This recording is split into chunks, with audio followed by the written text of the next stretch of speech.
Okay, hi, I'm Dick Turner. I'm an orthopedic surgeon and I'm a resident here at Friendship Village. And we're going to talk a little bit about osteoporosis, and osteoarthritis. Those are kind of two of the things in my work that I work with a lot. I got interested in that kind of subject because it didn't deal with emergencies. I got to deal with people who said, hey, I've got a problem. Can you help me with this? And we'd talk over the choices, and then we'd set a time in the future when we could resolve the issue, or a process to resolve the issue. And I didn't have to say, oh, you have to do that, and so in an hour we're going to be in the operating room. That didn't appeal to me. So here we go. Osteoporosis is a two-part word. Everything in medicine has pieces and parts and all the words, and that's why they seem complicated. I have a grandson who I'm trying to teach to learn the pieces so that those big long words don't scare him away. But osteo is bone.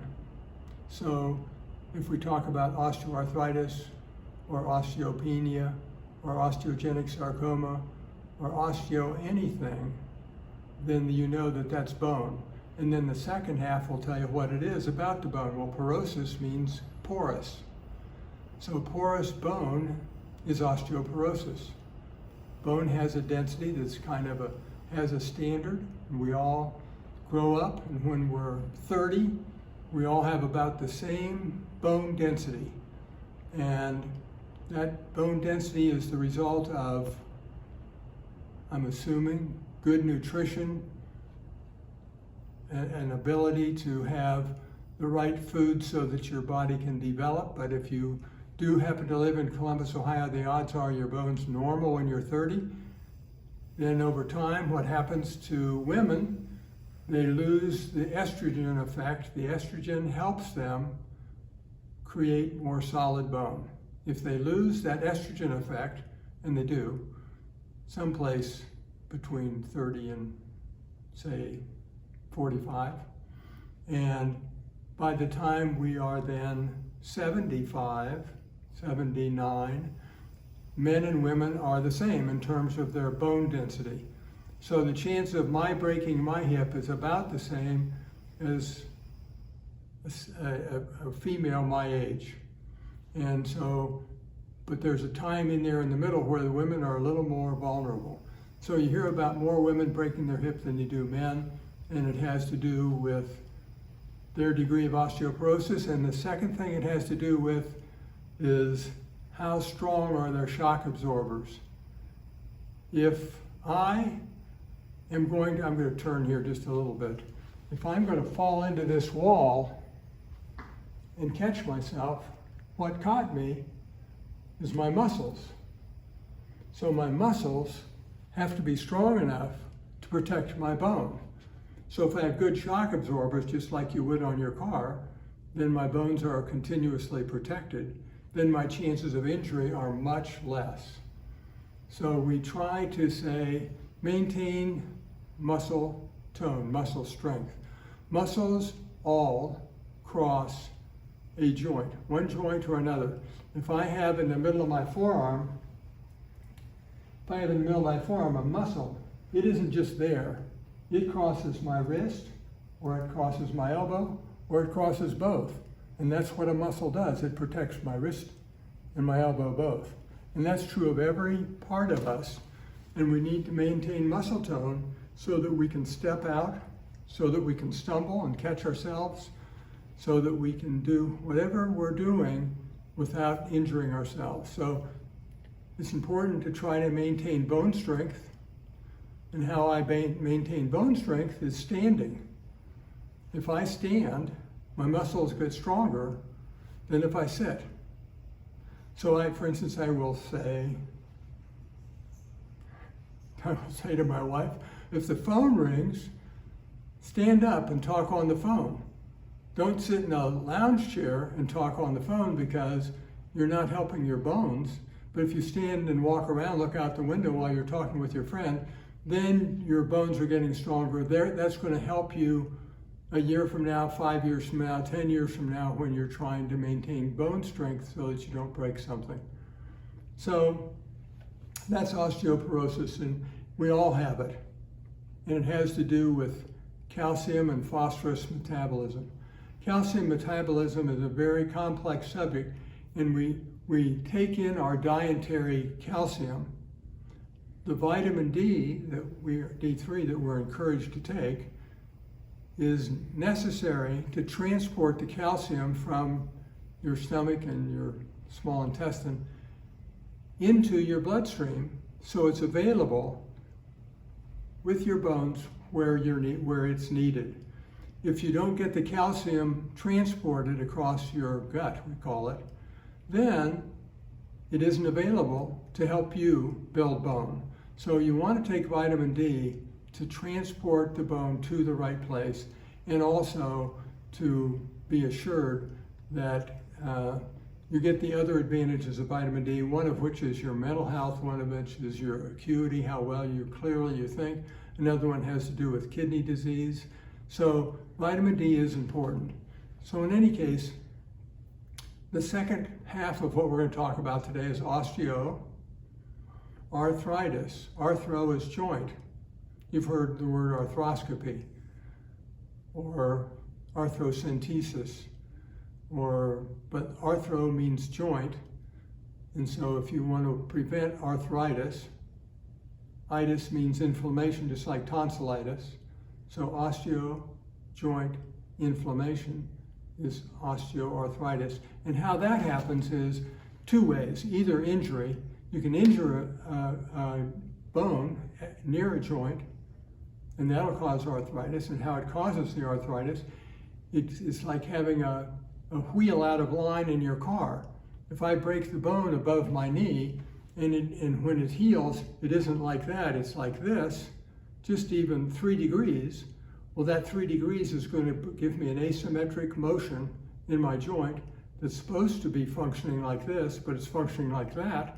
It'll wear out on this side. So we want to have balanced joints. And the way you maintain balanced joints, if you do break it, the alignment of the bone is very important for the joint above and below the fracture. So then the second way you develop osteoarthritis is you literally can damage the surface. There's an articular cartilage on the end of each bone, and it's a white glistening surface that has good smooth mobility, and it's continuously bathed in a water-like material that's called synovial fluid. The lining of your joint produces synovial fluid that's the lubricant for that joint. So if it's two smooth surfaces in balance, well lubricated, that joint's going to last a long time. So if you don't get any inflammation of the lining of your joint that produces abnormal fluid, then you're going to be in good shape. So you want to minimize inflammation, minimize swelling, maintain alignment, maintain good shock absorbers, so that you have not only a less chance of breaking a bone, but a greater chance that you won't get osteoarthritis. And osteoarthritis, by a mile, is the most common form of arthritis. There are others, you've heard of them. The one you've probably heard of is rheumatoid arthritis. And rheumatoid arthritis is an autoimmune issue. You are immune to yourself in part, and to suppress that, you need to be on corticosteroids, maybe, or some other medicine that will decrease the inflammatory process, because the process itself will damage the joint. You don't want to have an inflamed joint and ignore it. You want to have it become uninflamed and then deal with the issue. You don't want to just say, oh, well, it'll take care of itself. So, and the first thing to do is rest it. You know, if you rest it before you get health care, before you see your physician and he says, this is what you need to do, then you'll have the best chance that you won't have a long-term response, negative response to that osteoarthritis. Well, maybe we'll take a break right there and we'll come right back. We're going to go on with another part of this, and we're going to talk for a minute about peak bone mass, because we do develop bone mass when we're younger, and it peaks out in our 30s. And what determines that is your genetics and your diet and your exercise, but we each have a peak bone mass where it doesn't get any more. And then over time, that level of bone drops off in everybody. And over time, when you get to be 40, 50, 60, 70, your bone mass becomes less. And your chance of breaking a bone increases because you don't have the bone density to protect that single bone. And your bones of your entire body, because we're a circulatory system, your bloodstream delivers the same enzymes, the same minerals, the same endocrine products to the bones, no matter where they are in your body. So the osteoporosis in your arm is going to be the same as it is in your foot or your leg or your skull. They're all going to be equally osteoporotic because it's a metabolic process. It's not a local event. But in any case, we'll read about peak bone mass. Your bones are continuously changing. New bone is made and old bone is broken down. When you are young, your body makes new bone faster than it breaks down old bone, and your bone mass increases. Most people reach their peak bone mass around age 30. After that, bone remodeling continues, but you lose slightly more than you gain. How likely are you to develop osteoporosis depends on how much mass you attained by the time you reach 30 and how rapidly you lose bone. We're all over 30, so that's out of our control. But how rapidly you're going to lose bone is you have some control over that.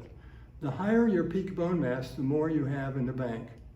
The less likely you are to develop osteoporosis, and the less likely you are to sustain a fracture.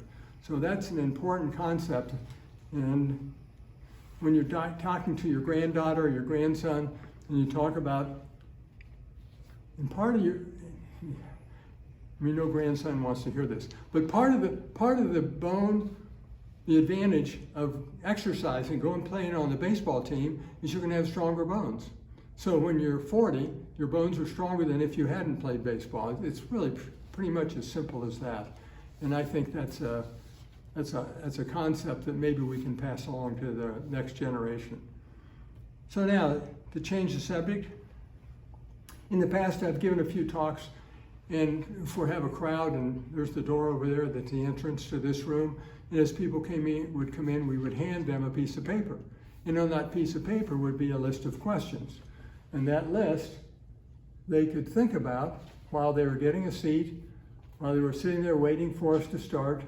They'd have maybe 5 minutes or 7 minutes, and they'd read their questions. And so then I'd begin and say, okay, we're going to go over the questions that we handed to you. And here's a list of 7 that I used on one occasion.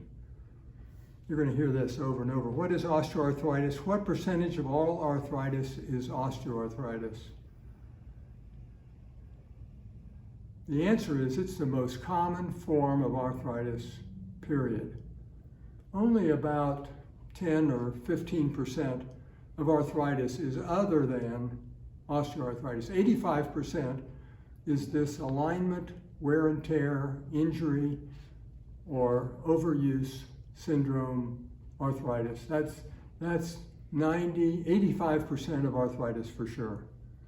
Next question is, what is osteoporosis? At what age do men and women have the same degree of osteoporosis? I think I mentioned it's 76, 79, something like that. Men and women are the same in terms of how much osteoporosis they have.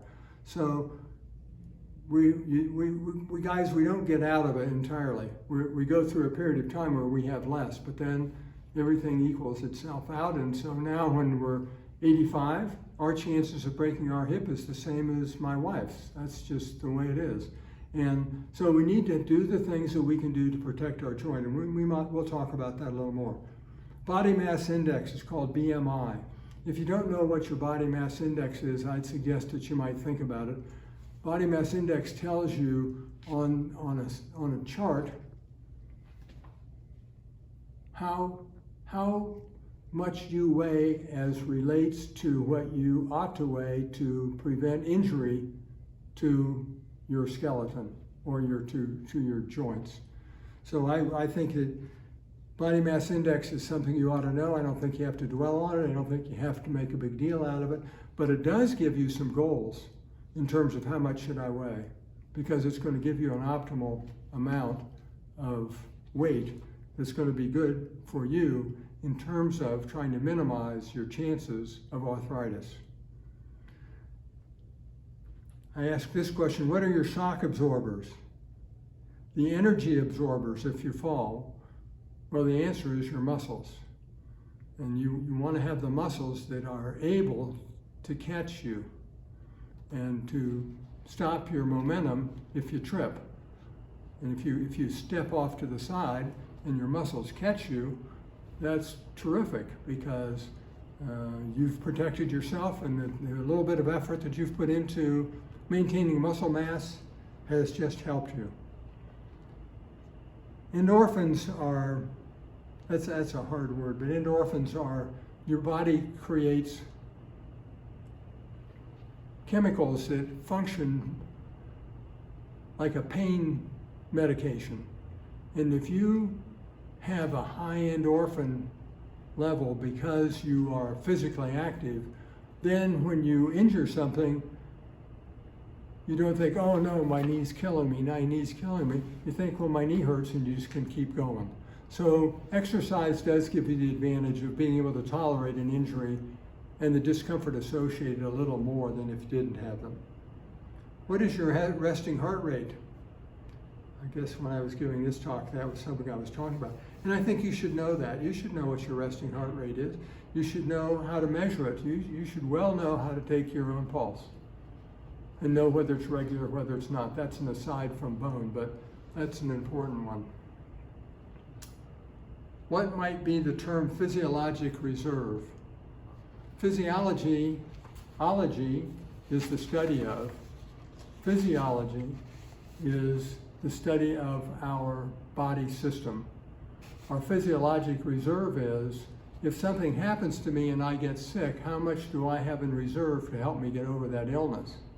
If I don't have much physiologic reserve because I haven't taken care of myself, or I don't have good nutrition, it's going to be harder for me to get over that illness no matter what it is, whether it be a broken bone, an arthritis, or whether it be some other issue. So we don't have an actual measurement of physiologic reserve for anyone, but it's a nice concept to think about, something that you will find will be of value to you as a concept. Okay, we're going to talk about doctor visits for a moment. I kind of hope my wife isn't listening. That's not a joke. When you go to see a physician about a joint that's bothering you, or if you wonder if you have osteoporosis, you want to go in and say, do I have, this knee joint is really bothering me. Do I have arthritis in my knee? Don't go in and say, I have arthritis in my knee, I want an x-ray. Because then he has to stop and say to you, we have criteria for obtaining an x-ray because it's expensive and Medicare has to pay for it, and we don't really do that on everybody, so let's just talk about whether you should get an x-ray or not. So go in and ask them, don't tell them. Don't say, I need antibiotics. Go in and say, I have a sore throat. It's the same idea.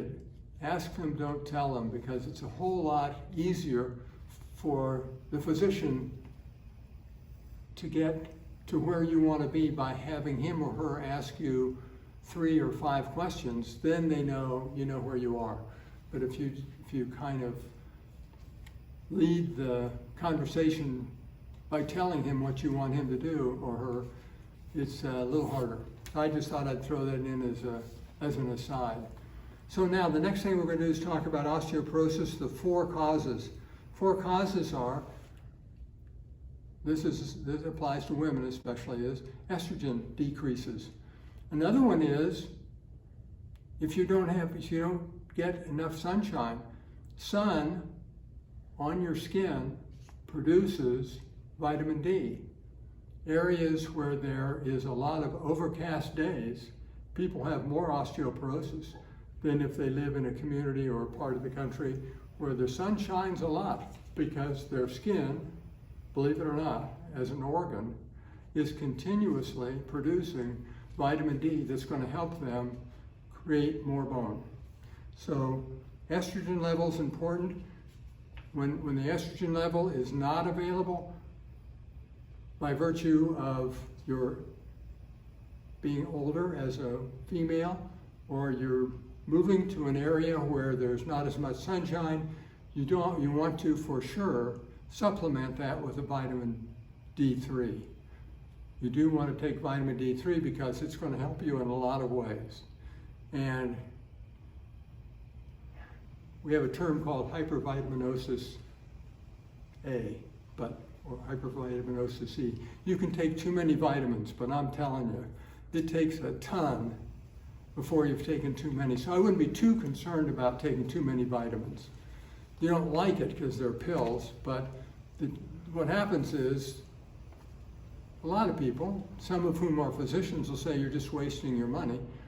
And that might be, but I'd rather waste 7 cents a day than be short on a vitamin because I feel like I don't need it. It's a tough question, but I would err on the long side because they're really work in multiple ways. We're finding out more and more the value of vitamins as relates to many functions, including neurology, our brain acuity, our muscle tone, our skin quality. Lots of things you can benefit by being a little bit of a vitamin taker. You could overdo it, and I might, some other people would disagree with me, and that's okay. But I would say err on the side of at least taking a multivitamin every day. You don't want to miss. So the next one is diet. You do have to have a balanced diet. You should be taking in some calcium every day for your bones. Every day. And if you don't drink milk, cottage cheese is a good source. Regular cheese is a good source. Salmon is the best as a source of vitamin D. Trout is a good one. Tuna is a good one for vitamin D. So what you take in your diet is more than just, gosh, that tastes good, that's why I want to have it. Another one is exercise. I'm a real believer, use it or lose it. If you choose not to exercise, then you try to do something, it's going to be harder for you. And so I think you want to go with another axiom, which is life is a habit. If you want to be in the habit of being able to do what you want to do whenever you want to do it, now, that was a mouthful, but I'm telling you, the way to do it is to stay active. And if somebody says, let's go take a walk, you say, oh, I don't think so. I don't feel like it. Well, that's okay. It really is okay, and maybe you can't. But if you can, it's going to be to your advantage in the long run. It really is. I'm going to have a disclaimer on medications in the management of osteoporosis. There are a variety of medications. There's a reason that medications require a prescription.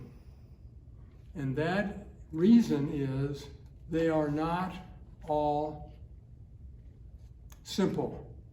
It's a risk versus reward ratio that determines whether any one medication is worth it. And in some person, a prescription for medicine X is worth the risks, whereas in another person it isn't, because they're only minimally involved. So I'm going to beg off a little on medicine and say, Medicines require prescription for a purpose, and the way I've always said it is I'm a surgeon, I'm not a medical doctor, so that was my cop-out. I could tell you a personal story, but it just, you know, if you are writing prescriptions, you know how your doctor's office these days will do it automated. If you're on a prescription and it's good for a year until he sees you or she sees you, then you know you can do that. But you don't want to be able to just pick up the phone and call the pharmacy and write your own prescription. So I'm going to say the prescriptions, medicines for osteoporosis, I'm going to defer that to your medical doctor. The treatments for osteoporosis are, I have a list: stand, stretch, strengthen, balance, wear optimal shoes, take vitamin D3, use a gait aid if it's around, and if you think you need it, don't hesitate to use it. One of the most famous lectures given in orthopedics from my perspective was a guy whose topic was don't throw away the cane. Canes aren't going to hurt you, and all you need to do is touch. If I touch this wall, my brain's relaxed and I'm in balance. If I do that, I might feel out about it. Touch it, I'm in balance. I don't have to push hard on a cane. Don't have to push hard on a walking stick. So don't hesitate to use a cane. It'll really help you. Then my last one, and I'm not kidding, you gotta be lucky. And my last one is, life is a habit. If you create habits that are with the goal of having your musculoskeletal system do what you want it to do, then you're gonna do well.